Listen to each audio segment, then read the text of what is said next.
নমস্কাৰ ভাইটি ভণ্টিসকল, তোমালোক সকলোকে আমাৰ ইউটিউব চেনেলৰ এটা বেলেগ ভিডিঅ'লৈ স্বাগতম জনাইছোঁ। আৰু আজিৰ এই ভিডিঅ' ক্লাছটোত আমি ডিছকাশ্যন কৰিম তোমালোকৰ যিটো সুখ নামৰ কবিতা আছে, সুখ নামৰ পয়েম আছে, সেই সুখ পয়েমটোৰ গোটেই কুৱেশ্যন আনচাৰখিনি সম্পৰ্কে। ঠিক আছে, গতিকে তুমি যদি নৱম শ্ৰেণীৰ এজন ষ্টুডেণ্ট হয় তেনেহ'লে ক্লাছটো সম্পূৰ্ণ শেষলৈকে চাবা। এই ক্লাছটোৰ পৰা তোমালোকৰ বহুখিনি উপকাৰ হ'ব।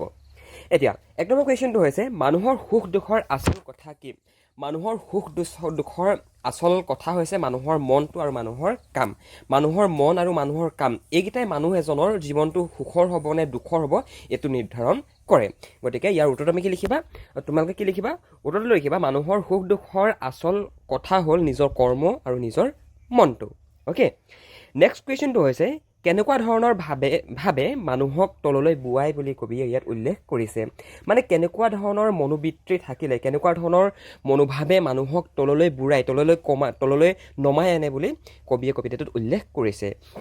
ইয়াৰ উত্তৰটোত আমি কি বুলি লিখিম? ইয়াৰ উত্তৰটোত আমি লিখিম মই মোৰ ভাৱে মানুহক তললৈ বুঢ়াই বুলি কবিতাটোত কবিয়ে উল্লেখ কৰিছে। এতিয়া মই মোৰ ভাৱ মানে কি? কিছুমান মানুহ আছে সমাজত যিবিলাকে কেৱল মাত্ৰ নিজৰ কথাটো চিনি পায়, বহুত বেছি স্বাৰ্থপৰ হয়, বহুত বেছি স্বাৰ্থলোভী মানে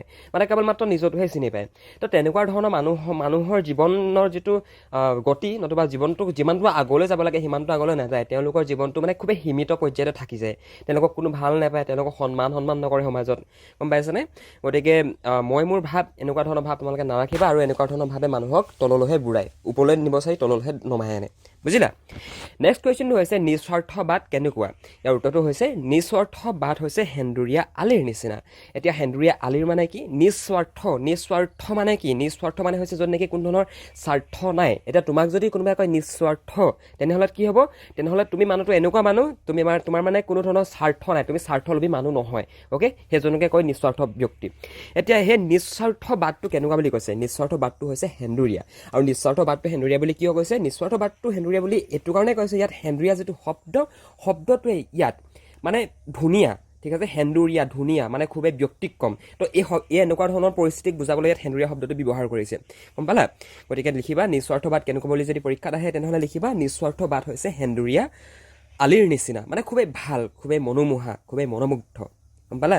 অ'কে, নেক্সট কুৱেশ্যনটো হৈছে কবি আনন্দ চন্দ্ৰ আগৰৱালাক কিয় ভাঙনি কোঁৱৰ বুলি কোৱা হয়? ইয়াৰ উত্তৰটো লিখিম ভালেমান ইংৰাজী কবিতা অসমীয়াত শুৱলাকৈ ভাঙনি কৰাৰ কাৰণে কবি আনন্দ চন্দ্ৰ আগৰৱালাক ভাঙনি কোঁৱৰ বুলি কোৱা হয়। নেক্সট কুৱেশ্যনটো হৈছে কাক আপোন কৰিব পাৰিলে সংসাৰত দুখ নাই বুলি কবিয়ে উল্লেখ কৰিছে নতুবা কৈছে? ইয়াৰ শুদ্ধ উত্তৰটো হৈছে পৰক আপোন কৰিব পাৰিলে সংসাৰত দুখ নাই বুলি কবিয়ে কবিতাটোত উল্লেখ কৰিছে। এতিয়া পৰক আপোন কৰা মানে কি? তুমি যদি বেলেগৰ হকে কাম কৰিব পাৰা, তুমি যদি বেলেগৰ দুখত দুখী, বেলেগৰ সুখত সুখী, তুমি যদি এনেকুৱা ধৰণৰ ব্যক্তি হয়, যদি তুমি বেলেগৰ দুখতো নিজেও দুখ অনুভৱ কৰা, যদি বেলেগৰ সুখ হয় তেনেহ'লে নিজেও সুখ অনুভৱ কৰা, তো এনেকুৱা ব্যক্তিৰ জীৱনত মানে কাহানিত দুখ বুলি কোৱা বস্তুটো নাহে। আৰু সেই ব্যক্তিজনৰ কাৰণে সেই ব্যক্তিজনৰ যিটো জীৱন, সেই জীৱনটো স্বৰ্গৰ নিচিনা ধুনীয়া হৈ পৰে। বুজিলা? তো সেইটো কাৰণে সদায় পৰক আপোন কৰিবলৈ চাবা। নেক্সট কুৱেশ্যনটো হৈছে কবিৰ মতে প্ৰকৃত সুখ কেনেকৈ পাব পাৰি? ইয়াৰ শুদ্ধ উত্তৰটো হৈছে কবিৰ মতে পৰক আপোন কৰি, পৰ সেৱা কৰি প্ৰকৃত সুখ লাভ কৰিব পাৰি। অ'কে, ভাইটি ভণ্টিসকল, ক্লাছটোত আগ নপাহোঁতে তোমালোকে যদি ইংৰাজী বিষয়টো যদি বুজি নোপোৱা, ইংৰাজী বিষয়টো যদি তোমালোকৰ পৰীক্ষাত সদায় প্ৰত্যেকবাৰতে নম্বৰ কমকৈ আহে, তেনেহ'লে তোমালোকে আমাৰ লগত জইন হৈ ল'ব পাৰা। তোমালোকক আমি ক্লাছ 9ৰ ষ্টুডেণ্টছখিনিক ইংৰাজী ছাবজেক্টটো আমি এক্সট্ৰাকৈ শিকাওঁ। আমাৰ এক্সট্ৰা পাৰ্চনেল অনলাইন কোচিং আছে, য'ত আমি তোমালোকক শিকাওঁ। তোমালোকৰ কুৱেশ্যন আনচাৰ কেনেকৈ লিখিব লাগিব, কেনেকৈ পঢ়িব লাগিব, lesson explanation, question answer explanation, তো সকলো তোমালোকে যদি বিচৰা আমাৰ থ্ৰুৱেদি পঢ়িবৰ কাৰণে তেনেহ'লে পঢ়িব পাৰিবা। ইয়াৰ কাৰণে তোমালোকে একো কৰিব দৰকাৰ নাই, জাষ্ট ওপৰত দিয়া ফোন নাম্বাৰটোত ফোন কৰা, নতুবা ডেছক্ৰিপশ্যনত এখন ফৰ্ম আছে, ফৰ্মখন তোমালোকে ফিল আপ কৰি দিবা। অ'কে, তোমালোকক আমি নিজে কণ্টেক্ট কৰি ল'ম। নেক্সট তোমালোকৰ ইম্পৰ্টেণ্ট কুৱেশ্যনটো হৈছে সুখ নামৰ কবিতাটোৰ ভাঙনি লিখা নতুবা সাৰাংশ লিখা। এতিয়া এই প্ৰশ্নটো তোমালোকৰ পৰীক্ষা যদি আহে 5 মাৰ্কছ আহিব। অ'কে, 5 মাৰ্কছ আহিব। 5 মাৰ্কছৰ কাৰণে তোমালোকৰ ইয়াত যিখিনি দেখুওৱা গৈছে সেইখিনি লিখিলেই হ'ব। এতিয়া থুলমূলকৈ যদি আমি আলোচনা কৰিবলৈ যাওঁ, তোমালোকে ইন্ট্ৰডাকশ্যনটো লিখিবা যে কি ভাঙনি কোঁৱৰ আনন্দ চন্দ্ৰ আগৰৱালাৰ সুখ এটি নীতি শিক্ষামূলক কবিতা। এই যিটো ভাঙনি কোঁৱৰ শ্ৰদ্ধাৰ আনন্দ চন্দ্ৰ আগৰৱালাদেৱৰ এই যিটো সুখ নামৰ কবিতা, এইটো হৈছে এটা নীতি শিক্ষামূলক কবিতা, যিটো কবিতা নেকি আমাক এটা নীতি শিক্ষা দিছে। নীতি শিক্ষা মানে বুজি পাইছা নিশ্চয়? অ'কে, এই কবিতাটোত কবি আনন্দ চন্দ্ৰ আগৰৱালাই দৰাচলতে প্ৰকৃত সুখ কেনেকৈ পাব পাৰি তাকেই কবিতাটিৰ মাজেৰে প্ৰকাশ কৰিছে। দৰাচলতে ব্যক্তিয়ে যে সুখ বিচাৰি ফুৰে সেই সুখটো দৰ্শাবলৈ গৈ কবি আনন্দ চন্দ্ৰ আগৰৱালাদেৱে এই কবিতাটো আমাক দিছে ইয়াৰ লগতে প্ৰকৃত সুখ যিটো ট্ৰু হেপিনেছ বুলি কয় ইংৰাজীত সেই প্ৰকৃত সুখটো কেনেকৈ পাব পাৰে এই কবিতাটোৰ যোগেৰে মানে প্ৰকাশ কৰিছে তেখেতে অ'কে সুখ হৈছে দুই প্ৰকাৰৰ এটা হৈছে আভ্যন্তৰীণ সুখ আৰু আনটো হৈছে বাহ্যিক সুখ বাহ্যিক সুখৰ অন্তৰ্গত বস্তুবিলাক হৈছে শাৰীৰিক সুখৰ সমষ্টি আৰু আভ্যন্তৰীণ সুখৰ অন্তৰ্গত বিষয়বস্তু হৈছে মনৰ সুখ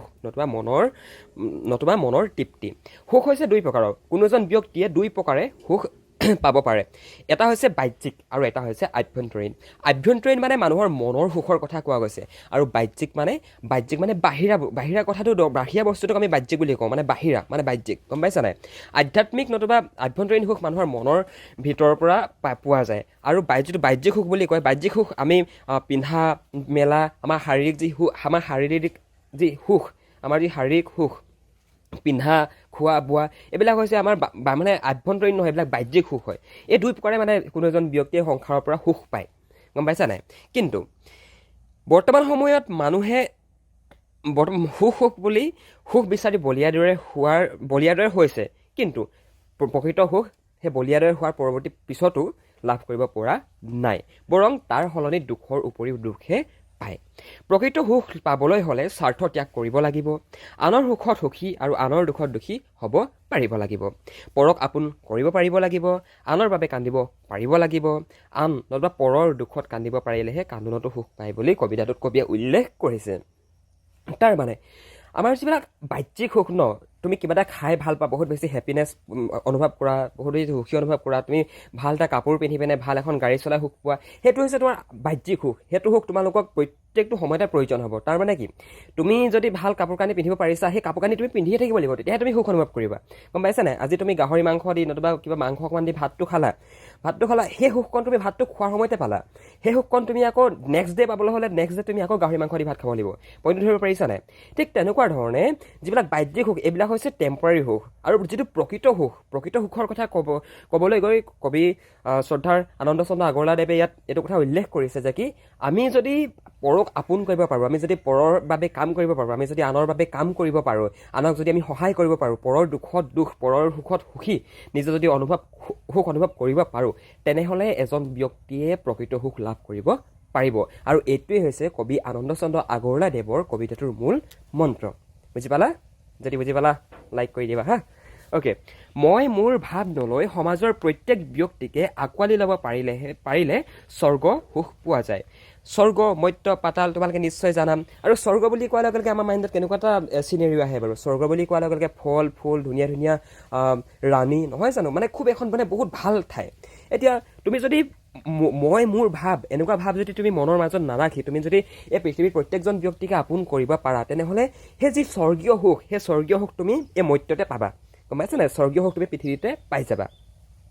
স্বাৰ্থপৰ হ'লে বিভিন্ন দুখ বিপদে অতি সহজতে আগুৰি ধৰে তুমি যদি স্বাৰ্থপৰ হোৱা তুমি যদি কেৱল মাত্ৰ নিজৰ কথাটো চিন্তা কৰা ন তেনেহ'লে তোমাক অতি সহজতে তোমাক বিপদ দুখ এইবিলাকে তোমাক মানে আগুৰি ধৰিব যি ব্যক্তিয়ে নিস্বাৰ্থ মনোভাৱ লৈ নিজৰ জীৱনটো অতিবাহিত কৰে তেওঁ স্বৰ্গীয় সুখ পোৱাৰ লগতে সমাজৰ সকলো লোকৰে প্ৰিয় হৈ পৰে আৰু এনে ব্যক্তিৰ জীৱনত সুখৰ কাহিনীও নপৰে যি ব্যক্তিয়ে নিজৰ স্বাৰ্থ ত্যাগ কৰি নিস্বাৰ্থভাৱে সমাজৰ আন লোকসকলৰ কাৰণে যদি সমাজৰ আন যি লোকৰ কাৰণে কাম কৰে যি ব্যক্তিয়ে নিজৰ স্বাৰ্থটো কাহিনীও আগত নাৰাখে নিস্বাৰ্থভাৱে সমাজৰ প্ৰত্যেকজন ব্যক্তিকে সহায় কৰে তেনেকুৱা ব্যক্তিয়ে এই মৰ্ত্যতে স্বৰ্গীয় সুখ পোৱাৰ লগতে তেখেতক এই সমাজৰ প্ৰত্যেকজন ব্যক্তিয়ে ভাল পাবলৈ আৰম্ভ কৰে গতিকে সেইটো কাৰণে কৈছোঁ নিস্বাৰ্থভাৱে সদায় কাম কৰিবা তুমি যদি কাৰোবাক সহায় কৰিছা তুমি সহায় কৰিলে তুমি নিস্বাৰ্থভাৱে কৰিবা এতিয়া ইয়াতে বহুতে ক'ব পাৰে যে কি উপকাৰী অজগৰে খায় তুমি কাৰোবাক উপকাৰ কৰিলা তাৰ হ'ল তেখেতে কিন্তু তোমাক উপকাৰ নকৰিলে তোমাৰ বিপদৰ সময়ত এতিয়া তুমি তেখেতৰ পৰা হেল্প নতুবা সহায় পাম বুলি তুমি তেখেতক সহায় কৰিছিলা নেকি যদি তুমি তেখেতৰ পৰা সহায় ৰিটাৰ্ণ পাম বুলি তুমি যদি সহায় তেখেতক কৰিছিলা তেনেহ'লে তোমাৰ তাত স্বাৰ্থ জড়িত হৈ আছিলে গম পাইছা নাই তো এইটো কথা মানে নহয় বুজি পালা নাই তো আই থিংক তোমালোকে সাৰাংশটো ভাল নাই বুজি পালা যদি বুজি পালা এটা লাইক কৰি দিবা হা বাকী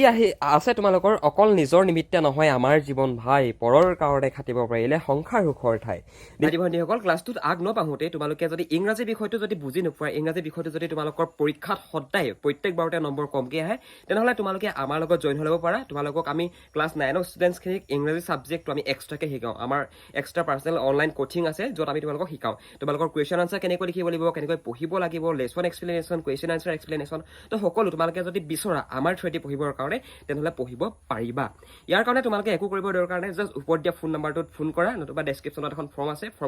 ফৰ্মখন তোমালোকে ফিল আপ কৰি দিবা অ'কে তোমালোকক আমি নিজে কণ্টেক্ট কৰি ল'ম this is one of the most important stanzas of your entire poem এইটো তোমালোকৰ গোটেই পইমটোৰ ভিতৰতে আটাইতকৈ ইম্পৰ্টেণ্ট পেৰেগ্ৰাফ হয় নতুবা লাইন হয় এইকেইটা নেকি তোমালোকৰ পৰীক্ষাত ব্যাখ্যা কৰা নতুবা তোমালোকৰ প্ৰসংগ সংগতি লগাই ব্যাখ্যা কৰা নতুবা ভাৱ বহলাই লিখা এনেকুৱা ধৰণৰ আহিব পাৰে গতিকে ইয়াৰ মিনিংটো তোমালোকে জনাটো নিতান্তই প্ৰয়োজনীয় তো ষ্টাৰ্টিঙতে তোমালোকে কি বুলি লিখিবা উক্ত কবিতাভাষী আমাৰ পাঠ্যপুথিৰ অন্তৰ্গত আনন্দচন্দ্ৰ আগৰৱালাদেৱৰ দ্বাৰা ৰচিত সুখ নামৰ কবিতাটিৰ পৰা তুলি অনা হৈছে নতুবা সুখ নামৰ কবিতাটি অন্তৰ্গত আৰু ব্যাখ্যা কৰা তোমালোকে সদায় এইটো ফৰ্মেটে ইউজ কৰিবা ঠিক আছে ষ্টাৰ্টিংটো মানে ইণ্ট্ৰডাকশ্যনটো প্ৰকৃত অৰ্থত মানুহে জীৱনত প্ৰকৃত সুখ কেনেকৈ পাব পাৰে তাকেই উক্ত কবিতাভাষীৰ জৰিয়তে কথা প্ৰকাশ কৰিবলৈ কবিয়ে এই যিশাৰী কবিতাশাৰী লিখিছে এইডোখৰত অকণমান এডোখৰ উল্টা ফুল্টা হৈ আছে নিজে মিলাই ল'বা ঠিক আছে সুখ মানুহৰ জীৱনৰ এক অবিচ্ছেদ্য অংগ সেইকাৰণেই মানুহে জীৱনত সুখ বিচাৰি হাবাথুৰি খাই বৈ সুখ এজন ব্যক্তিৰ জীৱনৰ এটা অবিচ্ছেদ্য অংগ প্ৰত্যেকজন ব্যক্তিকে জীয়াই থাকিবলৈ সুখ লাগে মোকো লাগে তোমাকো লাগে তোমাৰ মা দেউতাকো লাগে সকলোকে লাগে পৃথিৱীৰ প্ৰত্যেকজন ব্যক্তিকে লাগে আৰু সেইটো কাৰণে মানুহে কি হয় জানানে মানুহে এইটো কাৰণে সুখ বিচাৰি ফুৰে মানে যে মই সুখ লাগে সুখ ক'ত পাম গম পাইছা নাই অ'কে কিন্তু সুখ বিচৰা ব্যক্তিয়ে সুখৰ সলনি এই সংসাৰত পায় দুখ কেৱল মাত্ৰ দুখ মানে সুখৰ উপৰি পায় দুখ বুজিছা উক্ত কবিতাভাষীৰ জৰিয়তে কবিয়ে কেনেকৈ মানুহে প্ৰকৃত সুখ লাভ কৰিব পাৰে তাৰে কেতবোৰ পৰামৰ্শ আগবঢ়াইছে আমি জীৱনত কেৱল মাত্ৰ নিজৰ কাৰণে চিন্তা কৰিলেই নহ'ব আমাৰ জীৱনটোত আমি কেৱল মাত্ৰ নিজৰ কথা চিন্তা কৰিলেই নহ'ব পৰৰ কাৰণেও চিন্তা কৰিব পাৰিব লাগিব অৰ্থাৎ আনৰ কাৰণেও আমি চিন্তা কৰিব পাৰিব লাগিব খাটিব পাৰিব লাগিব সহায় কৰিব পৰাৰ মানসিকতা আমাৰ থাকিব লাগিব যি ব্যক্তিয়ে কেৱল নিজৰ জীৱনটোৰ কথাহে চিন্তা কৰে তেনে ব্যক্তি জীৱনত কাহানিও সুখী হ'ব নোৱাৰে যিজন ব্যক্তিয়ে কেৱল মাত্ৰ নিজৰ কথাটো ভাবে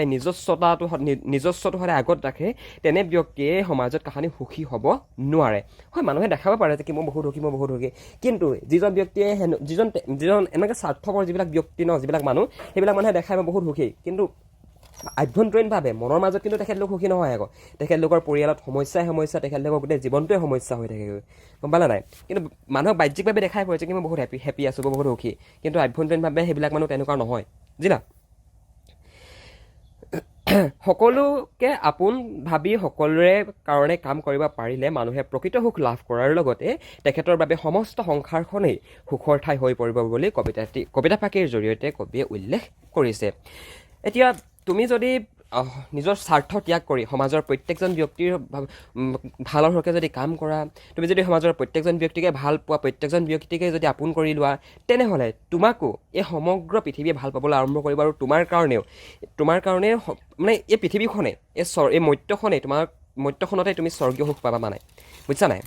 নেক্সট আহিলে গাই গোটেই পেটে ভঁৰাল নহ'বা লোকৰ দুখলৈ চোৱা মানুহৰ সেৱা মানুহৰ পূজা পবিত্ৰ বৰত লোৱা তো এইটো সেই আগৰটো নিশ্চিতকৈ কৰিব পাৰিম আমি ষ্টাৰ্টিংটো কেনেকৈ লিখিম মন কৰা ষ্টাৰ্টিংটো এই ধৰণে লিখিম যে কি উদ্দীপ্ত বা উক্ত কবিতাভাষী আমাৰ পাঠ্যপুথিৰ অন্তৰ্গত আনন্দচন্দ্ৰ আগৰৱালাদেৱৰ দ্বাৰা ৰচিত সুখ নামৰ কবিতাটিৰ পৰা তুলি অনা হৈছে নতুবা সুখ নামৰ কবিতাটিৰ অন্তৰ্গত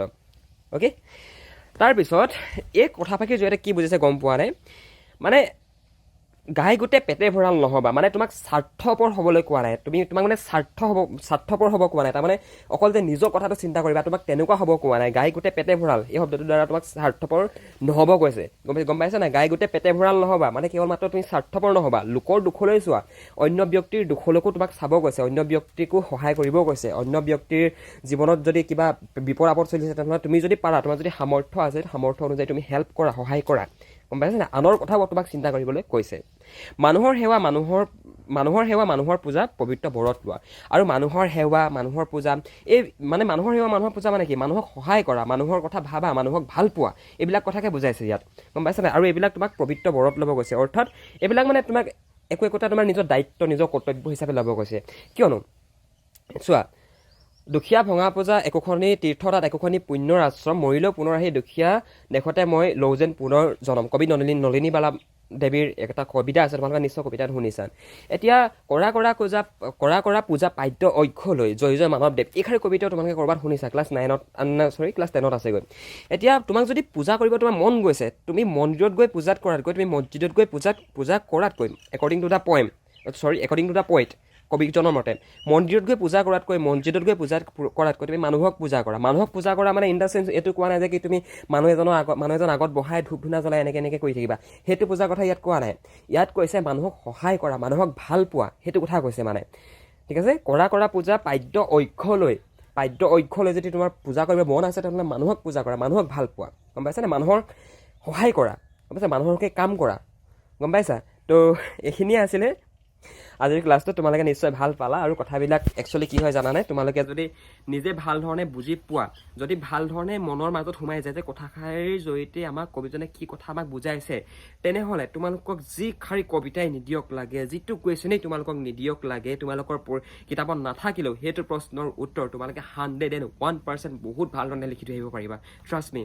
গম পাইছানে তোমালোকে যদি মুখস্থ কৰি পৰীক্ষাত লিখিবলৈ যোৱা তোমালোকে পাহৰি থাকিবা ইমানখিনিতো মানুহৰ মনত নৰয় নহয় চ' তাৰ কাৰণে তুমি মনত ৰখাবলৈ কি ক'ব লাগে জানা নাই বস্তুটো বুজি ল'ব লাগে এইটো এটা খুবেই চিম্পল ট্ৰিক হয় গতিকে অলপ বুজি লিখিবলৈ চেষ্টা কৰিবা ঠিক আছে তো thank you so' much for ৱাচিং this class and bye bye যদি ভাল পালা এটা লাইক কৰিবা আৰু যদি তোমালোকে মোক ইনষ্টাগ্ৰামত ফ'ল' কৰিব বিচাৰা ডেছক্ৰিপশ্যন চাবা লিংক দিয়া আছে অ'কে বাই বাই